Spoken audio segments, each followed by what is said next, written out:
আসসালামু আলাইকুম বন্ধুগণ।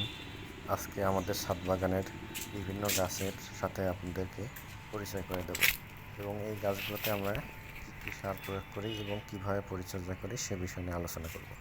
এই গাছটি হলো চায়না কমলা গাছ। সবচেয়ে ভালো গাছ এই গাছটি।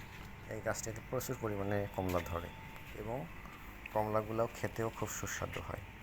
দেখুন গাছটিতে কত পরিমাণে কমলা ধরেছে। এই গাছগুলো, এটি হলো মান্ডারিন কমলা। এই জাতটাকে বলা হয় মান্ডারিন জাত। এই গাছটিতেও প্রচুর পরিমাণে কমলা ধরেছে এবং খেতে খুব সুস্বাদু। এক ডালে অনেকগুলো করে কমলা ধরেছে। দেখুন, কিছু কমলা আছে লাল হয়ে আছে, কিছু সবুজ হয়ে আছে।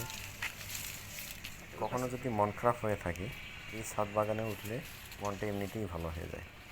এই গাছগুলোতে আমরা এক বছরে 3 থেকে 4 সার প্রয়োগ করি।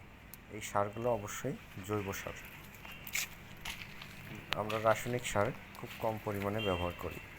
জৈব সারটা আমরা বেশি পরিমাণে, অর্থাৎ জৈব সার বলতে গোবর সারটা বেশি পরিমাণে ব্যবহার করি।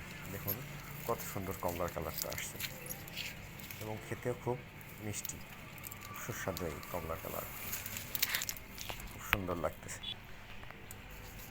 এটা হলো একটা মালটা, এটাকে বলা হয় বাড়ি এক মালটা। এই গাছটিতেও দেখেন প্রচুর পরিমাণে কমলা ধরছে। কিছু ছোট ছোট কমলা, আবার এইগুলো দেখুন বড় কমলা। মানে এক গাছের মধ্যে কয়েক রকম ধরে, কিছু বড় হয়, কিছু ছোট থাকে, আবার ফুল আসে, অর্থাৎ 12 মাসি কমলা বলে। হ্যাঁ, যেটা বলছিলাম, এই গাছগুলোতে আমরা পরিচর্যা করি। বিভিন্ন সময় আমরা কীটনাশক ব্যবহার করি, যেটা সাধারণ কীটনাশক। আপনারা যে কোনো কীটনাশক ব্যবহার করতে পারেন যাতে পোকামাকড় আক্রমণ থেকে রক্ষা পায়। আর সারটা অবশ্যই গোবর সারটা আপনারা, এবং অবশ্যই শুকনো গোবর সার বেশি পরিমাণে ব্যবহার করি। এই জাতটি হলো দার্জিলিং কমলা। এই কমলাগুলো অনেক বড় হয়। দেখুন কত বড় কমলা আছে, প্রচুর পরিমাণে কমলা থাকে, অনেক পরিমাণে কমলা থাকে এবং খেতেও খুব সুস্বাদু, খুব মিষ্টি। দেখুন কত কমলা ঝুলে আছে, দেখলেই মনটা ভালো হয়ে যায়। এবং গাছের গোড়ায় আমরা খৈল, যেটা বলি আমরা খৈল প্রয়োগ করি, খৈল পানি প্রয়োগ করি। আজকে ছাদ বাগানের সবগুলো গাছের সাথে পরিচয় করে দিতে পারলাম না, এজন্য দুঃখিত।